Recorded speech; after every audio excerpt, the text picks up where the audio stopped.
to make you an expert on how your grill works and help you through what to do when it doesn't. Today, I'm showing you the major components that you'll see on the outside of your grill so that you know what to call them if anything breaks and you need to find a replacement. This right here, handle. Yes, of course, you guys knew it. Good job. This is what we call the temperature gauge. This measures the temperature on the inside of your grill.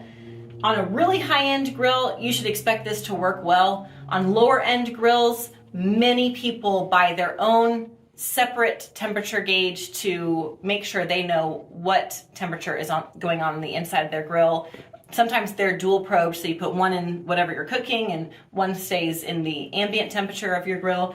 But you know, you can also use this as long as it's okay if it's not exact temperature. So coming down here, we have the knobs. This is your ignition button. This grill has two, but most grills will just have one. But one thing I want to show you here is that this button actually unscrews.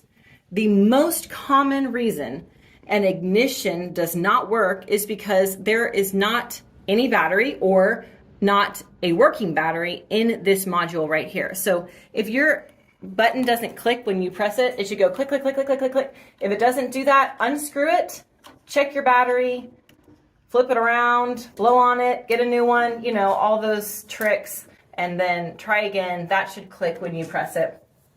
This right here is your knob. This is what you use to turn on and off the burners is what most people think. What it's actually doing is opening your valve to let gas into your burner. So when you pull off the knob like this, just pull it straight off, you can actually see this is your valve stem here.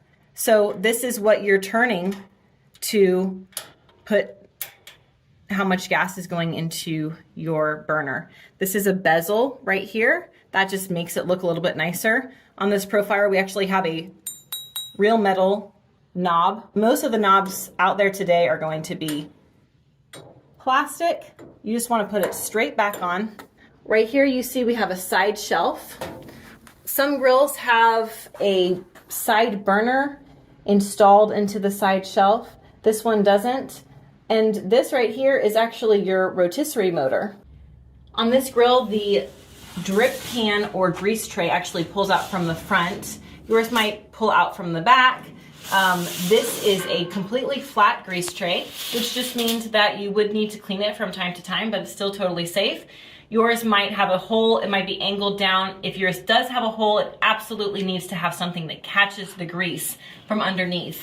Another little smaller tray or maybe a grease cup. If we come down here, this is a propane grill. So we don't have it hooked up because we're inside, but this is your propane regulator and hose.